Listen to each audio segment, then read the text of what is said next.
Welcome to Money Savage, a savage approach to personal finance. This is George Grumbacher, and the time is right. Welcome to today's guest, strong and powerful, Andrew Rosen. Andrew, are you ready to do this? George, would you believe that I waited my whole life for this? Yes, I absolutely would. Let's do it. Andrew is CFP, is a CEP. He is the president of Diversified Lifelong Advisors. I'm excited to have you on the show. And finally, destiny is realized. Andrew has found his way. Andrew, tell us a little bit about your personal life, some more about your work, and why you do what you do. Sure. It's thanks for having me on, George. It's 39 years in the making, so Yes. I'm here. Uh, so what's worth sharing about myself? Uh, Father, lived to be a father, husband. Live in Pennsylvania, Westchester, Chadds Ford area. I live for the Jersey Shore in the summers, and my red wine and trying to stay healthy and keep centered, which is not the easiest thing to do, as you can imagine. But I love it. I live for the moment, right? Tomorrow is never promised, as they say. Uh, so why do I do what I do? I would tell you that in a quick story, when I was in college, I had the American dream, which is not to start something from scratch, but to take over your father's business. And that's what I thought my destiny was. My father got sick, so goes the business, so goes what I thought was the American dream. And when the dust settled, what I realized was the glue that held our family together was good financial planning and having a good foundation, from insurances to investments to estate planning. And that has not only kept our family together through the years and tragedy, but it's made a difference in our life that if my father and mother didn't have the foresight, wouldn't have put us in such a good family position. And so it's my duty to give that back. Yeah, I appreciate that. How did your folks come to do good planning? Uh, my father was always a bit of a trailblazer, but I guess meeting the right guy, right, or the right person, and he met a great individual who really focused on looking at, before holistic planning was really holistic planning. Uh, he did as good a job as you could have done back in the day, if you will. Yeah, Right today, I think advisors take more of or some advisors take more of a comprehensive view and really care about your entire financial picture, not just your insurances or your investments. And so, um, I think he found a person who was young and hungry and cared about us, and I think that made a difference. yeah. Well, it sounds like it definitely did. So your father passes away when you are college aged, and then was your mom involved with the business? Was she involved with the financial plan? Sometimes one spouse does everything, and then the other one's left with having no idea what's going on. What did that situation look like? Yeah, so slight correction. So my father ended up passing away in a couple of years ago. Okay, sorry. So he got, no, not a problem. He got sick and was on disability for many years, Got it. and then passed away. But he was functional when he was on disability. But yeah, it went from mom raising kids, dad business owner, handled finances, right? They sort of divided and conquered, and then he got sick, and mom got a little more involved and a little more um, uh, understanding of where things were and how the widgets worked. And then when he eventually passed, she got more involved. Of course, she's fortunate enough that her son, myself, is in this business, so she never had to worry completely that her finances weren't going to be watched after. She Right. inherited I I like to think a decent replacement, but yeah, he's sorely missed. But it was challenging. It's definitely, these moments are what you're made of. You really get to find out what you're made of when you go through things of this magnitude. Both myself and my mother and brothers, and it's an opportunity to learn and to better yourself. Yeah. So, Amen. nice. So you thought you were going to do one thing, and then this happened. And how did you find yourself in the world of finance? Yeah, so it's interesting. So I graduated college, and my mom, who was always a great resource for me and advocate, said, "All right, Andrew, you're either getting into real estate or finances." And I said, "You know what? Fine. I'll do finances. It's what's changed our lives. I believe in it." I drove home from college basically in tears because it was the best 4 years ever. And when I got home that Monday, I was taking insurance classes, getting approved, and then investment classes right away. Found a job or two, bounced around through the years, and finally found my calling. Of course, what was interesting, I always thought I made the wrong choice for many years because I graduated in the early 2000s, and so here I am struggling. Maybe made $3,000-4,000 my first year working, and everywhere I turn, there's people who barely graduated high school who are making hundreds of thousands of dollars selling real estate left and right, either mortgage brokers or real estate agents, and I'm sitting here pounding the pavement, making nothing. So Right. it became I could have sworn I made the wrong choice, but many years later I'm vindicated, and I'm proud of what I do and create for myself and my family and individuals. Yeah, I appreciate that. I could certainly empathize, Andrew, after 4 years of this amazing college experience, getting home, cracking an insurance book, and just having your soul crushed. it's it, it, it's not as glorious as you make it out to be, George. Right. I promise you Yeah. that. Well, you and I have had similar paths because that was my first job out of college too was selling life insurance. So I'm familiar with that program. All right, and now fast forward, you've been at this for an entire career. You're still a young guy, but you've been at it for a good little while. What are really the main problems that you're working on solving? So I'm really working on reframing people's mindset and trying to drive as much value. So those are the things that I'm really focused on. How do people focus on being happy, right? And how can we be part of that journey with them and help elevate them while while making sure that we're looking after their best interest. And it's hard, right? It's hard. Things are changing. I believe in reinvesting in the experience and the value for our clients and reframing their thinking. So they come into our office thinking you're just going to invest my money, right? And I want to stop them in their tracks and say, we'll get there. We'll get to the implementation, but we gotta do some soul searching and some understanding. We gotta understand our goals. We have to understand who you are as people, because we're going to achieve these goals. And I'm going to be there to celebrate with you. And so, how do we support and how do I build a company around that notion? So that takes a lot of energy. Yeah, no doubt. Why is that important to do that reframe, to knock people off their axis a little bit of just, I'm here to talk to Andrew about my brokerage account, and you say, no, not so fast, we have to do this other work first.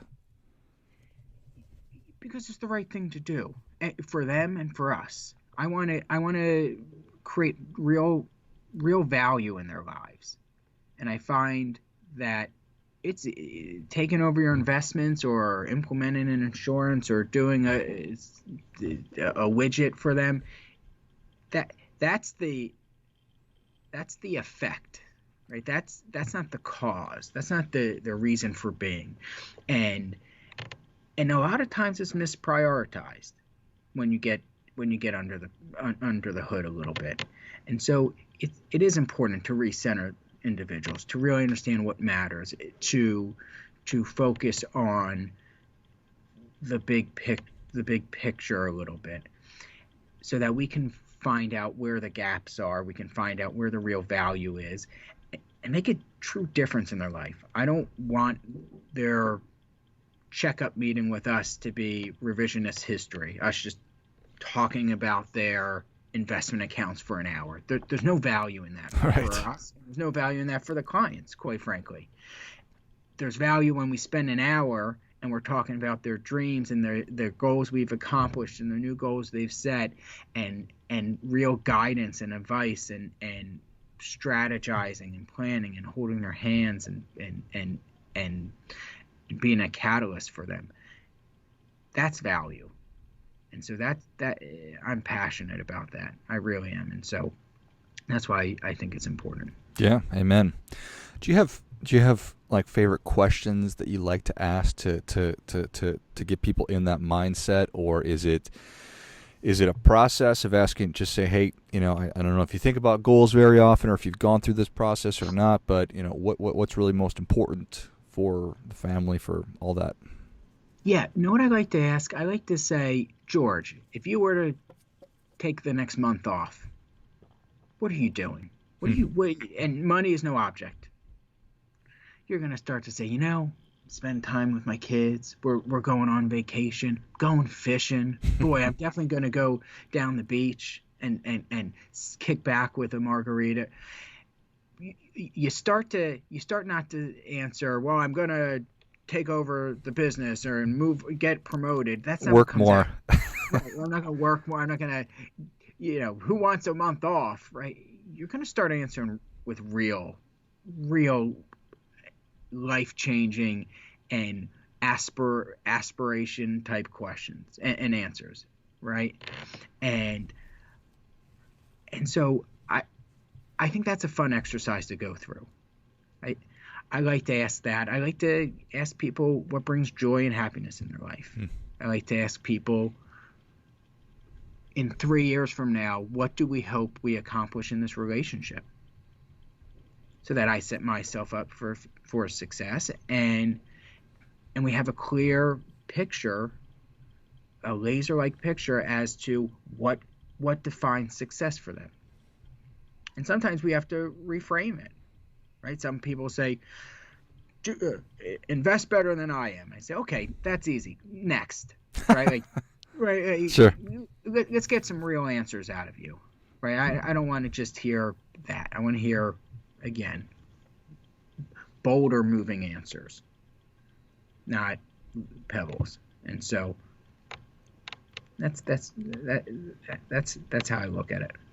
I think that's excellent. And this idea of 3 years seems like a really appropriate number to me. It just fits in my mind. If I can win or help my clients and people that I care about do really well and win, for lack of a better term, the next 3 years, then you'll probably just keep that going and then do great over the next 3 years. Versus, 50 years from now, that's a little hard for me to wrap my head around, and 1 year just doesn't seem like enough time.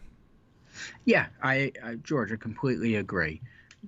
1 year's here before you know it. Right? I mean, heck, we've been locked inside as a nation for almost a year, which maybe feels like 20. But yeah, 3 years, you're right. It gives you a reset. It's close enough that there's things that will happen in your lives. Kids may go off to college in the next 3 years. Retirement may be closer, or will be closer, but maybe approaching. So I agree. And 10 years is not tangible enough. I mean, no one wants to think about 10 years from now too much. So yeah, I agree, George. I think which is why I ask it. Yeah, no, I think it's so valuable, and just to get people in that mode, away from the frenetic pace of life today, away from just the things. You said widgets, and I totally agree. It's just stuff, right? It's just stuff. It's work stuff you got to do at your work. It's my investment account. It's whatever. It's all this stuff, and that stuff's important, but what's most important is the things you've just been talking about. And so if we can reframe and refocus on that, I think that you do really provide value. Yeah, no question about it. Why don't people do that more often? It's a great question, George. Why don't people do it more often? We're busy. We're proud, we think we know it all. Plain and simple. People, why don't I have attorneys come into my office, partners in major law firms, make tons of money, super successful, know everything about the law, and they don't have a will done. I mean, are you kidding me? It's the shoemaker's son. So people are busy. People are proud. I'm not going to ask for financial advice. What can they provide me that I don't? I know it all. I'm not going to show my wife, my husband. I'm not have a full handle on our finances. I'm too proud, and so you get that.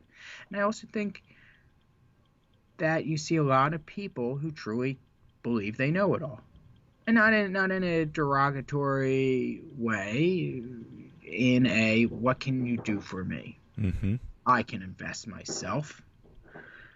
Okay, so can I. I have a whole team dedicated to looking at it 24/7. I think we have a leg up. I have attorneys. I have in-house CPAs, mortgage professionals. How do we tie it together? What I think people don't realize is that you have one trip through this earth. Mm-hmm. Unless you believe in sort of reincarnation, but sure. let's go on that basis. And you have a choice.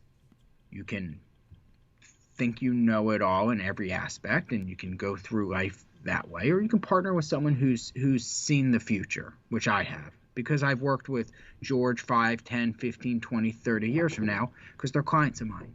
I've seen the mistakes they've made. I have the resources and the time and the dedication and the expertise that they simply don't. There is no average Joe who knows more about this than what I do and our firm and most people in my industry, because this is what I eat and breathe. And I don't know more about engineering or psychiatry or construction or landscaping than the people that are living and breathing it. And you learn stuff, you understand things, and you have a vantage point that is unique and has a ton of intrinsic value. Yeah. And so that's why I think that's the most common reasons I would tell you. I love it, Andrew. Well, Savage Nation is ready for your difference-making tip. What do you have for them? What do I have? So 39 years I've waited for this moment, George. Here we are. Because this is it. You've set me up surely for failure. Okay, what is my difference-making tip? So I think it comes back to some common theme here, which is people are misaligned. And when it comes to financial planning, a lot of times are focused on, let's call it the shiny thing. Why are you working here? I want the beach house. I want to make a lot of money. I want to I want to retire early. When I think the answer or the question should be reframed, and the relationship should start with your why, your happiness factor. What brings joy into your life, George? What makes you happy? What do we want to build a financial plan and put all these resources over the next 5, 10, lifelong together to accomplish? Like, really and truly. And once we get those answers, boy, it changes things. Now we have real focus. Now we have real vision. Now we have a real plan we can put in place. And I've seen it change lives. I've seen it realign how people look at things. You know, Andrew, you're right. I should take more vacations. I don't know why I'm so afraid. I should take more time off. I should go buy that thing now because it's going to bring joy in my life that you're absolutely right. And maybe I shouldn't have bought in that other thing that was just that shiny thing. And so start from the core. Start with your happiness, your why, and then let's plan around that.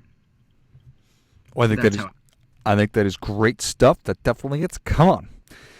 39 years in the making, and I feel like you nailed it, brother. I love it. I can sleep easy tonight. Yes. Andrew, thank you so much for coming on. Where can Savage Nation learn more about you? How can people engage with you? Sure. So you go to the post office. No, I'm just kidding. Our website, lifelongadvisors.com. You can connect with me on LinkedIn. Definitely check out our blog, which is lifelongadvisors.com/blog. And we'd love to hear from you. Anything we can do to help, it's what we're here to do. It's our mission. It's our calling. And I'd like everyone to stay happy and healthy and stay wealthy. And we're here to support you any way we can. Love it. Well, Savage Nation, if you enjoyed this as much as I did, show Andrew your appreciation and share today's show with a friend who also appreciates good ideas. Go to lifelongadvisors.com. Check out all the great resources. Read the blog. You can find Andrew on LinkedIn and reach out. Thank you again, Andrew. Thanks, George. I appreciate it. And until next time, keep fighting the good fight because we are all in this together.